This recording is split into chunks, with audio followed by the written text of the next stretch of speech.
Welcome back to my channel. Today in this lesson, I'll teach you the main uses of being. How to use being in daily sentences, being plus adjective and passive and continuity in uses of being. So, let's learn. जैसे हम हिंदी में कहते हैं होने के नाते, मेरा दोस्त होने के नाते तुम्हें ऐसा करना चाहिए, मेरे भाई होने के नाते तुम्हें ऐसा करना चाहिए था। इस तरह से हम अपनी डेली लैंग्वेज में, स्पोकन में, हिंदी में जिस तरह से बोलते हैं, इसका इंग्लिश में यूसेज किस तरह से होता है। तो होने के नाते इस शब्द के लिए इंग्लिश में शब्द है हमारा बीइंग। जैसे हम कहते हैं मेरा दोस्त होने के नाते तुम्हें मेरी मदद करनी चाहिए थी, या एक दोस्त होने के नाते मैं हमेशा तुम्हारी मदद करूँगा। तो कैसे बोलेंगे इसको, इसका स्ट्रक्चर कैसे होगा? इसका स्ट्रक्चर होगा being plus subject plus sentence. Being हम स्टार्टिंग में लगाएंगे, इसके बाद जिस सब्जेक्ट के बारे में बात हो रही है उससे लगाना है, और उसके बाद में rest of predicate sentence we should use. तो एक दोस्त होने के नाते मैं हमेशा तुम्हारी मदद करूँगा। Being a friend I will always help you. तो यहाँ पर बीइंग अ फ्रेंड मतलब दोस्त होने के नाते। इसी तरह से जैसे मैं कहूँ एक टीचर होने के नाते मैं तुम्हें पढ़ाऊंगी। Being a teacher I will teach you. Teacher होने के नाते मैं तुम्हें पढ़ाऊंगी। मेरा भाई होने के नाते तुम्हें मेरा साथ देना चाहिए। Being my brother you should stand by me. मेरा भाई होने के नाते तुम्हें मेरा साथ देना चाहिए या मेरे साथ खड़े होना चाहिए। तो कितना सरल है देखिए इसका यूसेज। और देखिए एक सर्वेंट होने के नाते तुम्हें मेरे हुक्म का पालन करना चाहिए। कहते हैं ऐसे, क्या बनेगा इसका sentence? Being a servant you should carry out my all the orders. तुम्हें मेरे सारे ऑर्डर्स का पालन करना चाहिए, तुम्हें मेरी बात मानना चाहिए। बीइंग अ सर्वेंट, नौकर होने के नाते। तो इसी तरह से और भी सेंटेंस हो सकते हैं। तो ये तो था यूज बीइंग का, जिसका मतलब था होने के नाते।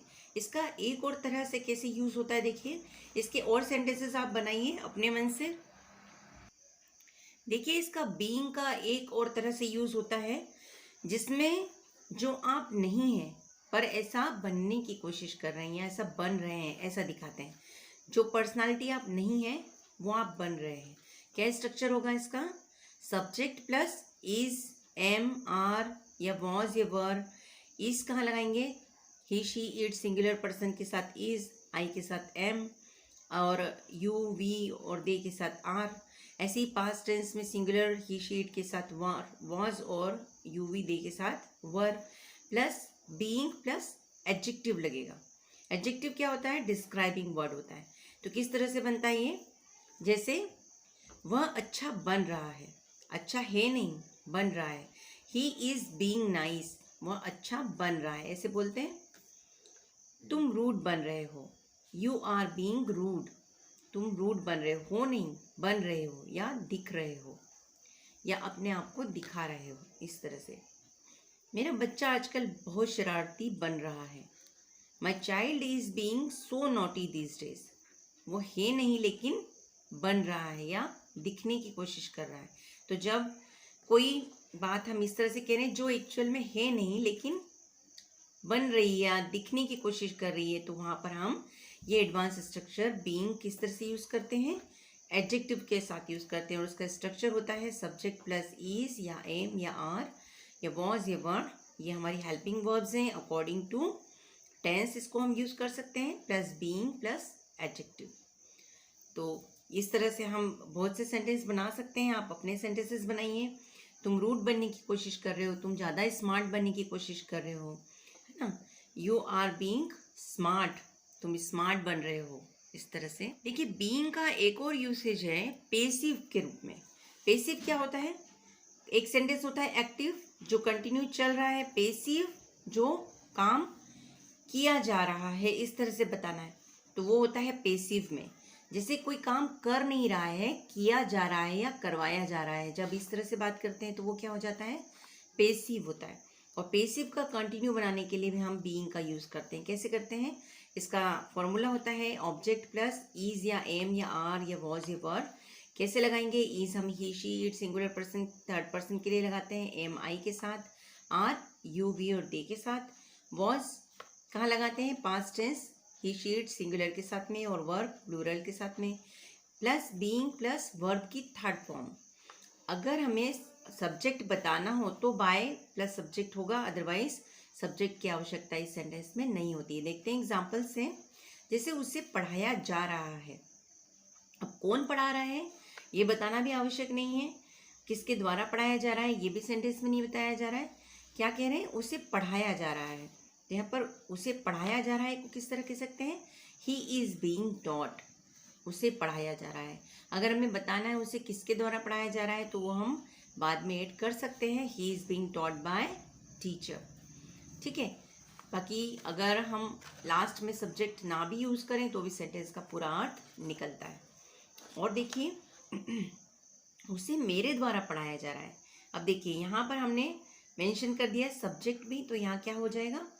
ही is being taught by me. तो ये जो बाय मी है यहाँ पर ये लास्ट में सब्जेक्ट हुआ। So sentence will start by object plus is am are was were. According to tense we should apply the verb plus being plus third form of the verb. Okay. मुझे परेशान किया जा रहा था। देखिए ये पास्ट टेंस का sentence है। आई वॉज बीइंग बॉदर्ड या आई वॉज बीइंग डिस्टर्ब्ड, मुझे डिस्टर्ब किया जा रहा था, मुझे परेशान किया जा रहा था। तो अब देखिए यहाँ पास्ट टेंस में आया तो हमने क्या वर्ब लगाई है? वॉज। क्या उसकी कार को बेचा जा रहा था? हम क्वेश्चनिंग भी बना सकते हैं इसमें। तो क्वेश्चनिंग के लिए क्या होगा? हेल्पिंग वर्ब से सेंटेंस स्टार्ट होगा। Was his car being sold, क्या उसकी कार को बेचा जा रहा था? Was his car being sold.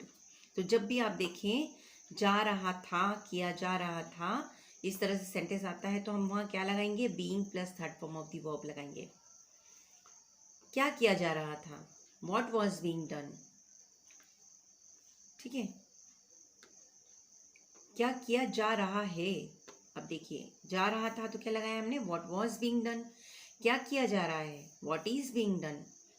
तो आपको ध्यान रखना है according to tenses we have to apply this verb participle verbs और उसके साथ में being plus third form of the verb लगेगा। तो इन सेंटेंसेस की आप प्रैक्टिस करिए और सेंटेंसेस बनाइए आप अपने। क्या पकाया जा रहा है? What is being cooked. क्या पढ़ाया जा रहा है? What is being taught. किसके कपड़े धोए जा रहे हैं? Whose clothes are being washed, किसके कपड़े धुले जा रहे हैं? हुज क्लॉथ्स आर बीइंग, उसे क्यों पीटा जा रहा है? Why is he being beaten. Simple है। तो इस तरह से एडवांस स्ट्रक्चर में बीइंग का यूज पेसिव कंटिन्यूस टेंस में किस तरह से यूज होता है। पेसिव का अर्थ होता है कोई काम किसी और के द्वारा किया जा रहा हो और जो कर रहा है उसको इसमें मेंशन नहीं किया जा रहा हो, तब हम यूज करते हैं object plus is am are was were plus being plus third form of the verb. तो इस तरह से बताया जाएगा कि यह काम किया जा रहा है। ठीक है।